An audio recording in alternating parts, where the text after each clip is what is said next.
আপুনি পিং পঙৰ দৰে থাকিলে বাকীটো উত্তৰ দিব নোৱাৰে যিজন বিধায়কে কথা কয় সেই বিধায়কজনৰ নাম পিং পং বল হয়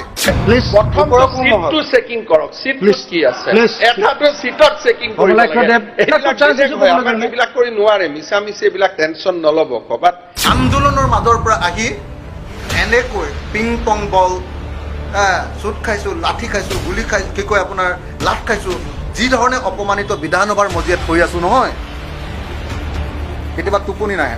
পৰিয়ালে কয় যে দিনে ৰাতিয়ে পঢ় কষ্ট কৰ ইমান পঢ় তই পৰিয়ালত 1 মিনিট সময় নিদিয় তাৰপিছত গৈতো তই সদায় ইনচাল্টৰহে সন্মুখীন উৎস বাদ দে এইবিলাক পিং পং বল মানে টেনিছ বল নহয় জানো মই টেনিছ বল হে মই নাজানো পিং পং বল মানে মোক কৈ আছে যে টেনিছ বল হে যদি টেনিছ বল হওঁ মই অসমৰ টেনিছৰ অৱস্থাটো এবাৰ ভালকৈ সুধি ল'লে হ'ল তেওঁৰ পিছফালে বহি থকা অসমৰ আটাইতকৈ শক্তিশালী ছেকেণ্ড মন্ত্ৰীজন হা সেই মন্ত্ৰীজনে তাৰ সভাপতি টেনিছ বলৰ অৱস্থা কেনেকুৱা এবাৰ চাই আহিব টেবুল টেনিছ বল এইটো অৱস্থা কেনেকৈ আপোনালোকে চাই আহিব হা গতিকে ৰাজ্যখন কোনফালে গৈছে আপোনালোকে চাওক যিখন ৰাজ্যত কালি মই যিটো প্ৰস্তাৱ উত্থাপন কৰিছিলোঁ সেই প্ৰস্তাৱটো যদি বুজি পালেহেঁতেন মুখ্যমন্ত্ৰীয়ে মোক মাতি নিব লাগিছিলে অসমখনৰ উন্নতিৰ একদম শুদ্ধ পথ এটা আপুনি দেখুৱাইছে আহকচোন আপোনাৰ লগত কথা পাতোঁ কৃষিমন্ত্ৰীয়ে প্ৰস্তাৱটো পোৱাৰ পাছত বিশেষ বৈঠক আয়োজন কৰিব লাগিছিলে গোটেই অফিচাৰবিলাকৰ লগত আমাক মাতি নিব লাগিছিলে যে অসমৰ উন্নতিৰ এটা নতুন মডেল দিয়া হৈছে কি মডেল যে অসমক 12 মাহে খেতি কৰাৰ ৰাজ্যত কৰা অসমৰ প্ৰত্যেকজন মানুহক পেছাদাৰী ৰূপে গঢ়ি তোলা অসমৰ প্ৰত্যেকটো কৃষিৰ প্ৰকৃত বজাৰ নিৰ্ণয় কৰা অসমৰ বাণিজ্য কৃষি বাণিজ্য সঠিক কৰা অসমৰ আপোনাৰ কৃষিৰ ওপৰত ভিত্তি কৰি উৎপাদিত বস্তুবিলাকৰ ইণ্ডাষ্ট্ৰিয়েলাইজেশ্যন কৰা হে অসমৰ কোনো এজন মানুহ বাহিৰলৈ যাব নোৱাৰাকৈ গাঁৱতে আমাৰ নিজৰ অঞ্চলতে ইণ্ডাষ্ট্ৰিয়েলাইজেশ্যনৰ কৰা এটা নতুন মডেল দিছে কেৱল আৰু কেৱল এই মডেলটোৰ জৰিয়তে অসমৰ প্ৰকৃত উন্নতি সম্ভৱ এই কথাটোক লৈ যি সময়ত আলোচনা হ'ব লাগিছিলে সেই সময়ত সেই প্ৰশ্নটো উত্থাপন কৰাৰ কাৰণে চৰকাৰী পক্ষৰ পৰা মোক কালি অভাৱনীয়ভাৱে অপমান কৰা হৈছে সেইখন ৰাজ্যৰ ভৱিষ্যত কিবা আছে এটা ৰঙীন সপোন অসমৰ মুখ্যমন্ত্ৰীয়ে দেখুৱাই আছে ৰঙীন সপোন হেলিকপ্টাৰত উঠি মহিলাৰ লগত চেলফি লগাই চেলফি তুলি কেতিয়াবা অকস্মাতে কি কৰে বিহুৰ বিশ্ব ৰেকৰ্ড অকস্মাতে কেতিয়াবা গছপুলিৰ বিশ্ব ৰেকৰ্ড এনেকুৱা এখন মায়াজাল দেখুৱাই থাকে এখন এটা মেজিক দেখুৱাই থাকে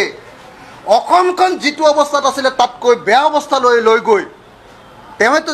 মইতো বিধানসভাৰ ভিতৰত কৈছোঁ যে আপুনিয়ে 23 বছৰ অসমৰ কৰ্তা বিধায়কতা হৈ থকা নাই যোৱা 23 বছৰ যিজন মানুহ অসমত আটাইতকৈ বেছি দপদপাই আছে যি শিক্ষামন্ত্ৰী আছিলে যি স্বাস্থ্যমন্ত্ৰী আছিলে প্ৰত্যেকটো ক্ষেত্ৰতে অসমৰ অৱস্থা সৰ্বভাৰতীয় পৰ্যায়তকৈ বেয়া শিক্ষাৰ ক্ষেত্ৰতে হওক স্বাস্থ্যৰ ক্ষেত্ৰতে হওক ক'তো অৱস্থা ভাল নহয় ইলেক্ট্ৰিচিটি 1 মেগাৱাট উৎপাদন কৰিব নোৱাৰে আপোনালোকে লক্ষ্য কৰিলেনে বিতৰ্কটো আমি যেতিয়া ক'লোঁ যে ইলেক্ট্ৰিচিটিত যদি সঁচাকৈ পাৱাৰ কাট কৰিব নালাগে যদি সঁচাকৈ হেৰি কৰিব নালাগে কি কয় এইটো আপোনাৰ কি কাটি দিয়াটো কি বুলি কয় লোড শ্বেডিং কৰিব নালাগে লোড শ্বেডিং যদি সঘনে কৰিব নালাগে আমি আত্মনিৰ্ভৰশীল হ'ব লাগিব পাৱাৰ জেনেৰেশ্যন কৰিব লাগিব তেখেতে কি ক'লে যে অসমত পাৱাৰ জেনেৰেশ্যন অসম্ভৱ আশ্চৰ্যজনকভাৱে এইটো তৰুণ গগৈ ডাঙৰীয়াই যদি ক'লেহেঁতেন কংগ্ৰেছ চৰকাৰৰ দিনত ক'লেহেঁতেন যদি তেতিয়াহ'লে অসমৰ মানুহৰ কাৰণে অসমৰ মিডিয়াৰ কাৰণে সদায় এইটোৱে ইছ্যু হৈ থাকিলেহেঁতেন এতিয়া হিমন্ত বিশ্ব শৰ্মাই যেতিয়া কৈ দিলে যে অসমত পাৱাৰ প্ৰডাকশ্যন অসম্ভৱ আমি কেৱল ভিক্ষা কৰিম কেন্দ্ৰৰ পৰা পাৱাৰ বিচাৰি আনিম আৰু আমি কেৱল আনৰ পৰা পাৱাৰ কিনি আনি আমি কি কৰিম আমি কেৱল দালালি কৰিম দালালি মানে কি কম দামত কিনি আনিব আৰু আমাৰ গ্ৰাহকক বেছি দামত বিক্ৰী কৰিব তাৰ বাহিৰে আমি একো নকৰোঁ বুলি যেতিয়া কৈ দিলে কেৱল অসম চৰকাৰৰ কামটো হ'ল APDCLৰ কামটো হ'ল ASGBৰ কামটো হ'ল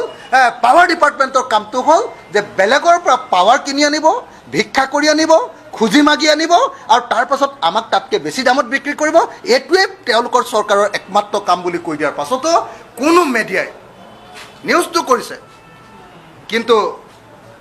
মইতো ভাবোঁ যে এইটো তৰুণ গগৈ ডাঙৰীয়াই যদি ক'লেহেঁতেন তেতিয়াহ'লে অহা এবছৰ অকল এইটোকে চলিলেহেঁতেন মিডিয়াত, কিন্তু নচলিলে। কি হৈছে আমাৰ পৰিস্থিতিটো? অসমৰ প্ৰত্যেকজন বিবেকবান মানুহে মোৰ এই কথাকেইটা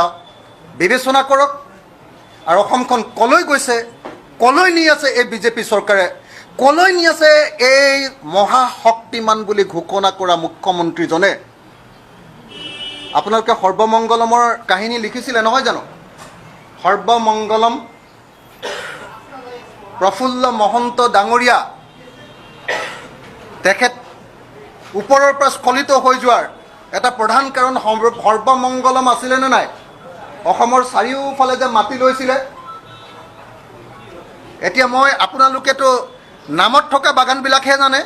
মইতো চববিলাক উলিয়াই থৈছোঁ।